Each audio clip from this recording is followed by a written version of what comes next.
Hey everybody, in this Monster Sanctuary video I'm going to be going over some mechanical tips for how to recognize the strengths of each of your monsters and the best way to combine them into a functional team. In order to avoid spoilers, I'm going to be doing this using footage from one of my saves that has only completed the demo content, like the majority of my videos. First up, let's talk resistances. Red arrow up means they are weak against, shield means they're strong against.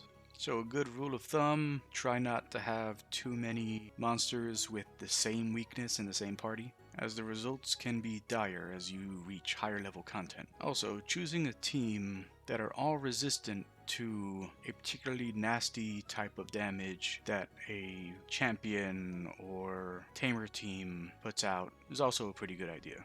Mana and mana regen are king in this game, so the channel buff should always be your priority, regardless of your team build. There are some exceptions to this, but using level 2 skills at level 40 because you built your characters entirely around crit chance and the damage type will not work out as well as if you were slightly more balanced and had a level 5 skill for them to dish out damage with. Those percentages and increased hits do make a significant difference.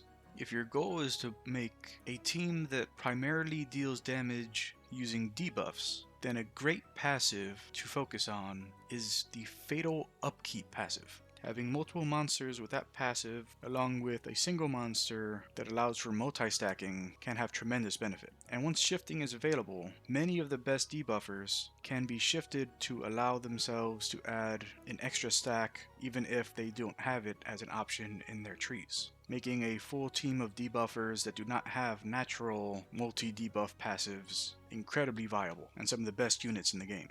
Plan your attack rotation to take advantage of the combo gauge on the top of the screen. Saving a character capable of a single devastating hit at the end of the turn order has great benefits in many battles. If one of your monsters is a hybrid, meaning that their attack stat and magic stat are either equal or not so significantly different that the stat could be written off completely, then consider the reasoning behind the developer's decision to have made them that way. In some cases, it may seem that just building a hybrid character to only deal one type of damage, either physical or magical, is the best way to go about it. The fact that they have that other stat as high as they do suggests that there may be something you're missing. Let's take the case of the Katzerker. The Katzerker is what I like to refer to as an oblong hybrid, in that all of its attack values for its damage dealing skills are physical. However, due to some clever uses of passives, the Katzerker is actually an incredibly effective healer. But if you only focus on increasing its physical damage, then that benefit would not be as prevalent.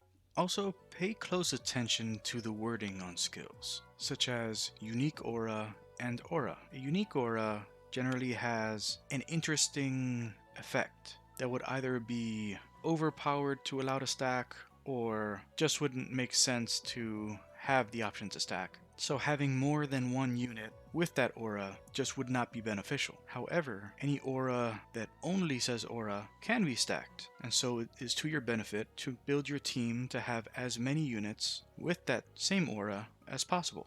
Other important keywords to look out for are every attack, every hit, every debuff, every heal, every buff, healing actions, buffing actions, and every crit. Every attack and every hit are easy to confuse. Any passive, such as the different proc passives, that states the effect occurs every attack, means that the action itself is the trigger, not the hits occurring during the action. So, in the case of the Spectral Toad, Mud Cannon would trigger Mana proc, which would add an extra hit to the number of Mud Cannon hits, but would not trigger extra mana procs for each hit from Mud Cannon. That said, there are plenty of passives that do allow you to stack hits quite high.